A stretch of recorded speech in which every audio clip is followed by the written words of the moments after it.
Ladies and gentlemen, Behind the Line proudly presents to you another exciting edition of the Woke Turning On the Woke. This episode is brought to you by the Boodle Soother. Are you experiencing the pain of the bruised caboose? Have you spent the past few months peacefully protesting the Zionist occupation of the Promised Land? Do not allow the bruised caboose to prevent you from letting loose. Ease that pain with the Boodle Soother. Boodle Soother is available in all shapes and sizes. Miniature tubes for beginners, medium-sized tubes for the novice, and we are proud to announce that the supersized tube completely sold out in the month of August. Do not let the pain of sitting down consume your life. Place your order today at boodlesoother.com. Oh, the feelings of anger, the feelings of bitterness, they are officially out of control. You know, I have never understood why peaceful protesters are so angry. I've never understood where all the bitterness is coming from. Just think about it. They wake up every morning in a government-supplied tent that you and I paid for. They check the email on their phone that also happens to be free. Since most of them don't have the ability to read, they rely on AI to read their directives for the day. Good morning, Deputy Danny. Yesterday, you proudly selected she, her as your preferred pronouns. Your attendance is required at the Zionist temple today, where we will be protesting their occupation of this land that they paid for. Transportation to the protest, free. Necessary protesting supplies for maximum efficiency, free. Lunch at 5-Star Frank so they are properly energized and nourished, free. Once the protest is over, they are compensated hundreds of dollars for their time and efforts. So I'm struggling to understand the bitterness. I'm struggling to understand the anger, but for some reason, these people seem to be filled with rage. And Dana Bash from CNN, or as she prefers to be called, Dana, poor Dana, she was on the receiving end of their uncontrollable bitterness on Thursday. But if you haven't already, make sure to like and subscribe. You can follow me on Twitter at KC_BTL84. Link for the new channel in the description below. First video on the new channel, it's going to be uploaded later today. Videos on the secondary channel, they're going to be shorter, probably 3 to 5 minutes. We'll be covering topics that I just don't have time to get to here on the main channel. Reactions to Saints games, Pels games, more sports-related content. Unless something changes between now and this afternoon, the first video, it's going to be on the NFL playing the Black National Anthem again and the impact it had on their television ratings, or maybe the lack of impact. So click the link in the description below and make sure you subscribe. All right, have you guys ever seen the movie American Gangster? Came out in, I believe it was November 2007. It was the last movie that I actually watched in a movie theater. Denzel Washington starred the movie. It's a semi-biographical film on Harlem drug dealer Frank Lucas. Now, Frank Lucas was a kingpin in the 1970s. He moved his brothers from North Carolina to New York City to help run the family business. There's a scene in the movie where Frank Lucas and his brothers, they're in a nightclub. I think it was owned by Nicky Barnes. Frank Lucas is pissed off at his brother because he's dressing flashy. He's calling all the attention onto himself. He tells his brother, the loudest one in the room is the weakest one in the room. Basically, what Frank Lucas was saying was people who seek validation, people who seek constant attention, people who feel the need to yell and scream, they're weak. In a movie that was supposed to be based on a true story, in a movie that was actually filled with fiction and historical inaccuracies, this one line, it was one of the only instances of truth in the entire film. This line from Denzel Washington, it applies perfectly to the identifiers who identify as peaceful protesters. If there is one thing peaceful protesters have in common, they're always the loudest in the room. They have this constant need to put all the attention on themselves. I'd be willing to bet Most of them have no idea what the hell they're protesting. They just know they're being paid to be loud. Thursday, Dana Bash. She was at a bookstore in Washington, D.C. She was promoting her latest book titled America's Deadliest Election. Now, most of these events, they're painfully boring. Me personally, I have never attended a book signing. My time is way too valuable to be standing around with a bunch of strangers for hours and hours, waiting for some doofus celebrity to sign a copy of their book. Dear KC, thanks for buying my garbage, but that does not give you the right to call me Dana. I choose to identify as Dana. With woke love, Dana Bash.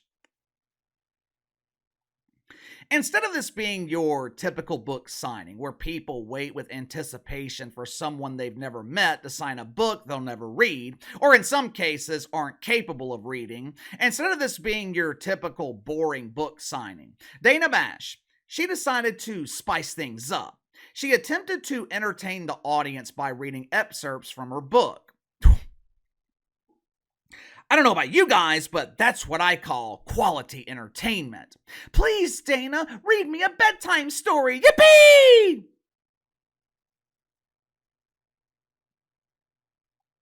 I would assume that most of these events have security. You know, cops at the door preventing people from entering who, I don't know, might be wearing a mask in 2024.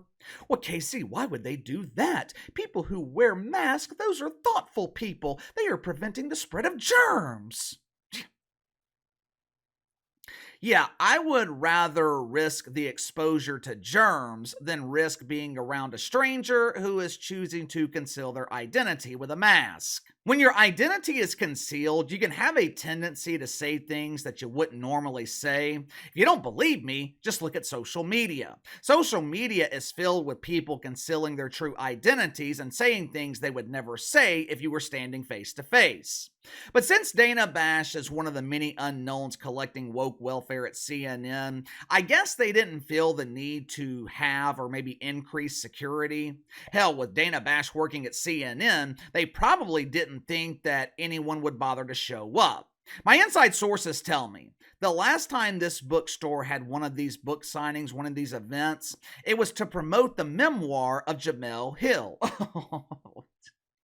Smelly Jamelly. You know, that day, it was a record-breaking day for the bookstore. For the first time in their existence, they didn't make a single sale. But unlike the book signing of Jamel Hill, people actually decided to show up for this event with Dana Bash. Unfortunately, I don't think some of the people that bothered to show up had any interest in buying books. Watch for yourself. After World War II, every single journalist that was complicit in their war crimes was charged. You belong behind bars. You belong behind bars. We know who you are. We know what you're saying. It is not a war. It has never been a war. You don't like it, therefore I can ask her why she's telling lies on public air. Every single night. At 11 p.m. every single day. This liar. That's on national TV. National TV. Otherwise, she spreads lies. Every single time. Call yourself a good journalist, report the truth, but instead you want millions from Zionists, you want millions from AIPAC. You're taking millions and you're living in that house all alone. That multi-million-dollar house. You're taking it to spew lies about the Palestinian people. First of all, I find it incredibly ironic that Dana Bash, the same Dana Bash who works at a network that demanded for years that people wear masks. If you're going to check the mail, wear a mask. Swimming in the backyard pool, wear a mask. Sitting on the couch with your emotional support goat, wear a mask. I mean, you wouldn't want your goat to catch the COVID. If that happened, who else would you lean on for emotional support? I find it ironic that Dana Bash, who works at a network that demanded people wear masks, is now demanding that peaceful protesters remove their masks. According to these peaceful protesters, Dana Bash, she is guilty of violating multiple woke commandments. Number one, Dana Bash is guilty of being a millionaire who is living in a multi-million-dollar mansion all by herself. Now, obviously, that is no bueno. The size of her carbon footprint, it is doing irreversible damage to Mother Earth. Violation number 2. Dana Bash is Jewish and supports Israel. According to the peaceful protester, this makes her complicit for the conflict between Israel and Palestine?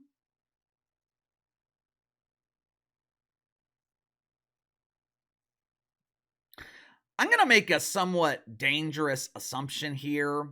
Judging by their appearance and voice, I'm going to assume that these peaceful protesters are female. Now, of course, nowadays, you just never know. It is entirely possible they were born with Franken beans and haven't made the courageous transition. But let's just assume for a second that our eyes, our ears are correct, and these two protesters are women. It was tough to determine everything they were saying, but amongst the yelling and screaming, I came to the conclusion that they are pro-Palestinian. I'm always confused when I see women doing this.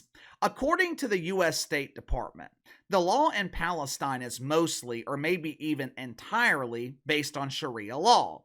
According to the Center for Renewing America, 89% of Palestinians, they support Sharia law as the law of their land. I would be willing to bet neither one of these protesters know what they're protesting.